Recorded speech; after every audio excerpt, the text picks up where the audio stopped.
Good evening, ladies and gentlemen. HarlequinCoHO here, and I am in the middle of a marathon cast. I spent basically all day today trying to see how many replays I could get out, and I think by the end of today I'll have about 15 separate YouTube videos across 4 different replays, so psyched about that. And here's another request. A lot of people have been asking for defense commanders, and they are few and far between. Just kind of searching around on the forums and all that. But I got a great game for you today, and let's take a look at all of that. So I'm going to go ahead and get zoomed out here, get back into the game, and today's map, you should recognize this. This is Angelville, and we do have in the northern position today, we have got Obiwankenobi, who is an awesome infantry commander. I'm going to go ahead and get this started. Obiwankenobi has been featured in my replays before. He is currently number 6th on the infantry commander ladder. I do believe at the time of this recording he was number 3. And in the southern position here, we do have GotBunkers as the defensive commander. GotBunkers is currently ranked 12th for defensive commanders. And you'll note right away, check out the army items. Ability munitions cost reduced by 30%. 30% Panzerfaust range. Carabiner rifles. Pioneer squads get the Panzerfaust ability, 24% epic item for Pioneer squad health, and 30% increased sight range. I detect piospam. So we do have a defensive commander piospam strategy going on right now, and as you all know, I have a soft place in my heart for piospam ability. So one of the early advantages of piospamming is that you have so many early guys running around on the field. You can see he is already up to 4. That you can afford to do things like wall off certain areas while you're capping simultaneously. And that's what's going on right now. So our early game advantage, of course, piospam, is that you just cap most of the map by sheer number of units and can basically retreat any lone units that get in trouble. So I do like this positioning here. This really, not only does it prevent the most direct way of getting in here to attack this victory point, but also if you happen to get units stuck in here. Now normally people like to wall off in between here as well, but if you happen to get units stuck in here and you're fighting and they retreat, they can't retreat out here and they have to take a long winding path through this area. So a little bit of early fighting going on here between some of these guys, but while this is going on, this is kind of uneventful stuff, just kind of the normal or early game footsie. Let's take a look at the defensive commander abilities, and then we'll take a look at, you know what, let's go ahead and do Obiwankenobi first. Why not? Because I do like him. We have seen his replays before. Obiwankenobi, forward barracks, heroic charge. We don't see that enough. I like that. That's like a fire-up ability. Allows you to break suppression, move faster, and a few other things.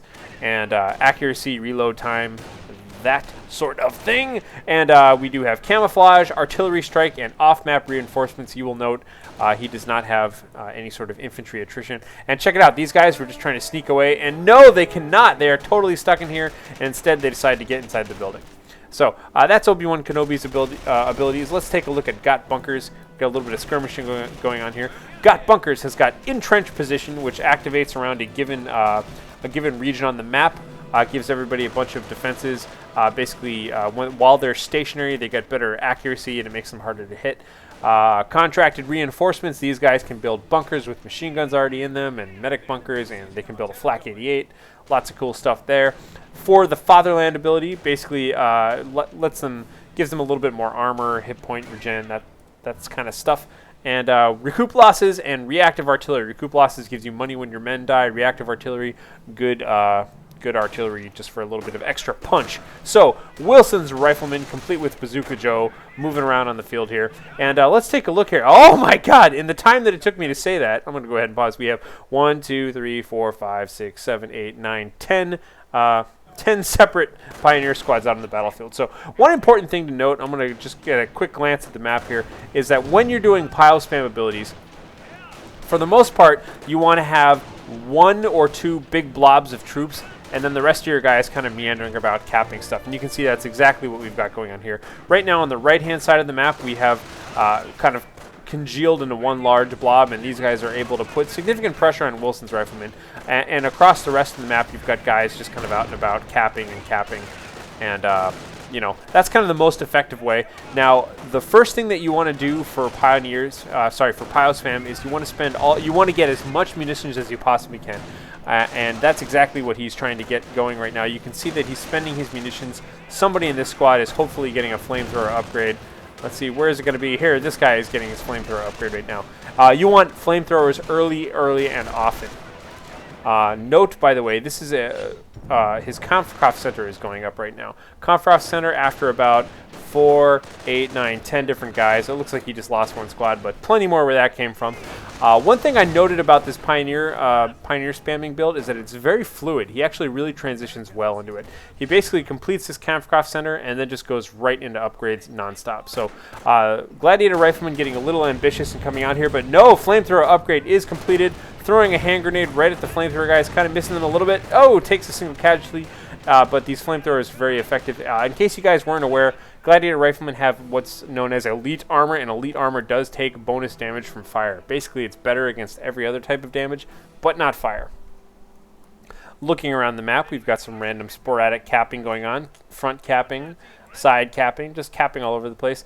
And this little mini blob is moving in. You can see they're very wounded, though. This is kind of ill-fated. But it looks like Obiwankenobi's doing the right thing. He's trying to make the most of his limited number of men and just making sure that he's got good firepower and good defensive positions against these little Pioneers. So Pioneers all grouping up. You can see Vet 1 just finished, Vet 2 going. And like I said before, the thing I really enjoy about this build order is that he just has a very fluid sense of timing and when to get upgrades going. And so now that things have petered off on the right, you can see that he has managed to kind of congeal all these guys into a second blob on the left-hand side. And so now all of a sudden, he's seemingly attacking on the left, even though we just saw this whole right-hand side take a lot of damage and retreat away. So important to note about Pioneer spamming is that you can just kind of suddenly have an army out of nowhere if you just kind of take all the random people who are capping stuff and put them all in one place at the same time. So good strong control over here on the left. And here comes that reinforced blob. You can see very wounded still, though. Vet 2 just about to get finished. And let's see if he's going to go straight. He needs to upgrade his Town Hall at some point. But he might even try to go straight into Vet 3 as soon as he does get enough fuel for that. So, looking around the map, you can see that these guys are doing quite well. Poor Wilson's Riflemen are having trouble just dealing with the sheer number of troops. Skilled Riflemen, sorry, not Wilson's Riflemen. So a lot of hero riflemen for Obi-Wan Kenobi. Honestly, not a bad idea. You need to put your best foot forward against early Pioneers. So you want basically your most durable troops out there. So Wilson's Riflemen, great for the bar upgrade. Gladiator Riflemen, great in general, although unfortunately they're very weak against fire, which makes the early flamethrowers a lot more effective. So here we go. Bazooka Joe, come on, man, let's see a good shot there. Bazooka Joe lining up the shot. You can tell he's looking down the tube. Oh, swinging a miss. Meanwhile, the flamethrowers are doing tons of damage to these guys. Throwing a hand grenade, missing. Come on, Bazooka Joe. Shoot the man, not the thing directly in front of you. And no. Oh, yes, look at that. Totally jibs the last remaining guy and takes out the little wooden wagon there. So nice shot there. Meanwhile, this is the benefit is he can just cap all over the place. Look at all this pressure. He's maintaining solid control on the left-hand side of the map. Meanwhile, on the right-hand side of the map, just Pioneers everywhere. He's not really winning this fight, but he's really keeping him busy. And in fact, with a little bit of resupply, he might actually be winning this fight. Hopefully, he's going to retreat the troops as they take a single casualty. Basically, kind of the rule of thumb is take one casualty and then let that guy take about 50% damage and then retreat him. Because they are pretty durable. And you can see while I was saying all of that, he just finished Veteran C3. So the Pioneers are now Vet 3. He's now free to spend fuel on whatever else he wants. He's probably eventually going to work his way through the tech tree.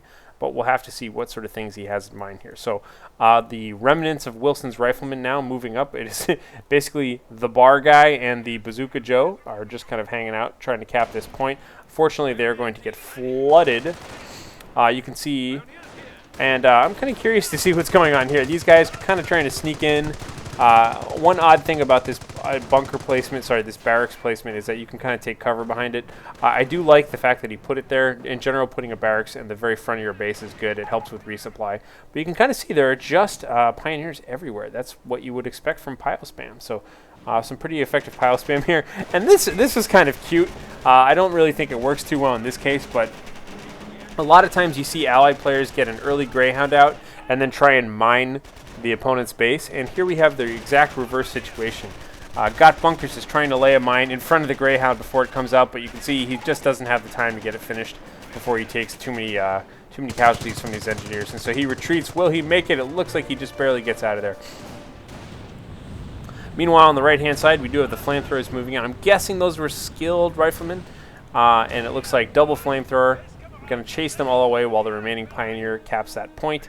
By the way, one important thing to note, all of these abilities require you to be pretty high level. That's the one problem. If you want to if everybody is getting all like, oh, I'm going to go and make a defensive commander right now and start pile spamming, it is very effective at low levels, but if you want to go the full route and have all of these cool Pioneer squads have Panzerfaust abilities, you need to be like level 45 before you can buy some of those items. Especially some of these are drop only, like the purple health items and things like that. So do note that the raw effectiveness of this build against very skilled players does require the army items, and you do need to be high level to get those, high commander level. So recoup losses now activated. Another thing to note about this is one of the most Zerg-like builds in the game. Note that 4 out of 5 of his abilities are available at level 2. So I believe he needs level 5 for the reactive artillery. And check these guys out. So Berger's Panzer Pioneers just came in to just kind of support these guys. You'll note that he has an excess of munitions right now, and every single one of these Pioneers is capable of firing a Panzerschreck. So kind of out of nowhere, 5 guys can Panzerschreck you at the same time. Sorry, Panzerfaust you at the same time. Only Panzerschreck on the battlefield right now is Panzerschreck Johann, who's lining up the shot. Oh, had a little bit premature, and there he goes, firing right into the tailpipe of that Greyhound. So, just kind of constant fighting going on right now. Just kind of managing his blobs, making sure he's running all over the place. All this looks pretty well here. And you can see that Vet 3 Pioneers with rifles can really stand up on their own against a bunch of riflemen. These are, of course, Wilson's Riflemen and the Skilled Riflemen. They are getting in really close because, of course, your accuracy goes up with close range. But check it out. We have Entrenched Positions is now activated for the defense commander. Entrenched Positions up, giving them more accuracy and more armor, making them quite durable. But the arrival of the armored Greyhound is going to chase him away. So it looks like a second Greyhound is just about to pop out for Obi-Wan. Oh, no! I am completely surprised. These are the Assault Rangers. These guys came out with the, I believe, with the Christmas update that released a whole bunch of new heroes. Assault Rangers, super duper effective against infantry. You can see they have 3+4 effectiveness. That's 7 effectiveness against infantry. Their distinguishing feature, they can throw hand grenades, and they a whole bunch of them start with Tommy guns. I believe 4 out of 6 of them maybe have Tommy guns. So combine that unit with camouflage, really, really sexy unit. That's one of my favorite things that I see Obiwankenobi doing here is the camouflage plus Assault Rangers combo. I really would love to see more of these guys. I personally bought them, and whenever I can, I try and spit them out on the battlefield. They are just super awesome troops. Check these guys out with their Tommy guns just firing away like crazy. Unfortunately, there are tons of flamethrowers and whatnot here. Note, by the way, the contracted Pioneers are here as well. Recoup losses is activated, getting tons of money for those troops as they die, and 3 kills for the Assault Rangers. So those guys super awesome against little light piddly infantry. Meanwhile, though, an infinite number of Pioneers are here on the left, completely not put off by that whatsoever. He's just going to wage the war on both sides of the map. Why not? Why pick a side when you can wage it everywhere? As you can see, there are just countless troops here. 1, 2, 3, 4, 5, 6, 7, 8, 9, 10, 11, 12, 13, 14 different Pioneers out there, including the Construction Pioneers and the Berger's Panzer Pioneers. However, check out Obiwankenobi. He is managing to keep most of this map blinking. He has definitely been kind of pushing forward, but unfortunately, this is still 2 cap points to 1 cap point, and a massive blob is out there. And now we're going to see this whole blob and see how well they can do against Greyhounds. There's an armored Greyhound and a regular Greyhound, and here come the Panzerfausts. Panzerfaust ahoy, that's 2 separate Panzerfausts. 3rd Panzerfaust coming out of this gentleman here, and boom, they take out the first Greyhound without taking too many casualties. You can see that this poor armored Greyhound, having only his little cannon and no 50 caliber machine gun, just has a 1 effectiveness against infantry. I mean, that machine gun isn't half bad, but pretty much these guys just need to kind of wander around and keep their distance until their cooldown is done, and then they can, all 5 of them, fire a Panzerfaust once again, and it does a lot of damage against these Greyhounds. So let's take a look over here on the right and just see what's going on. Capping points, that's looking good. Kind of just getting ready to defend here.